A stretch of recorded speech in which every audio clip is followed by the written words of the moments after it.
It was the royal tour that was supposed to prove everything: Meghan Markle's charm, her global appeal, and the power of the modern monarchy.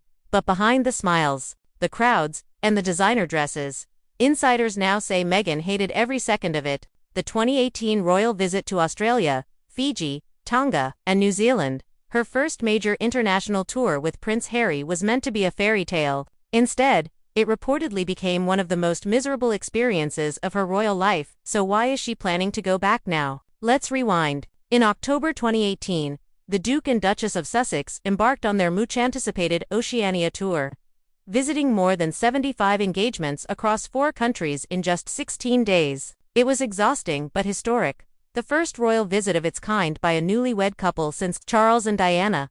Crowds flooded the streets. The media adored them. Meghan, newly pregnant with Archie, seemed to glow under the spotlight. But, as with many royal stories, appearances can be deceiving. According to multiple insiders at the time, Meghan found the tour pointless, overly controlled, and physically draining. She reportedly felt that every appearance was a performance, every handshake rehearsed, and every photo calculated. The long flights, strict protocols, and endless scrutiny wore her down, and what the world saw as glamour, she apparently experienced as isolation. Some even claimed she told aides she couldn't believe people lived like this. That private frustration would later show publicly in the Sussexes' interviews, when both Harry and Meghan spoke about how unprotected and overexposed they felt during that period. For many royal observers, the Australia tour marked the beginning of the cracks, the moment when Meghan realized the royal machine wasn't built for individuality or authenticity. She wanted connection. The institution wanted perfection.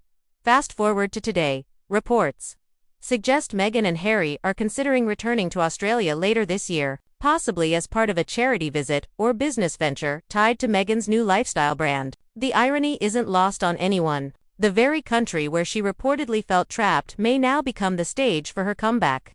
But this time, she wouldn't be representing the crown, she'd be representing herself. So, what's changed? Back in 2018, Meghan was a duchess in training, expected to follow centuries-old protocol. Now, she's free, a brand, a businesswoman, and a global personality who doesn't answer to the palace. Returning to Australia under her own terms could be her way of rewriting the narrative, turning a painful memory into proof of independence. For Harry, it might also be personal redemption, a chance to reconnect with the region that once welcomed them so warmly. Still, not everyone is cheering. Critics call the idea of Meghan's return tone-deaf, arguing that revisiting a country she once reportedly disliked feels opportunistic. Supporters counter that she deserves a fresh start, that everyone has the right to change their story, especially after escaping a system that made them feel voiceless. Whatever the motivation, one thing's clear: the Australia tour remains one of the most defining chapters in Meghan Markle's royal history. It was the trip that broke her illusion of royal life, and maybe the same trip that will now help her prove she never needed the palace to shine. So, will Meghan's return to Australia be a redemption story, or another royal rerun wrapped in PR gloss? Only time and the cameras will tell. Thank you for watching. Don't forget to like, comment, and subscribe for more royal deep dives, where the truth behind the headlines is never as simple as it seems.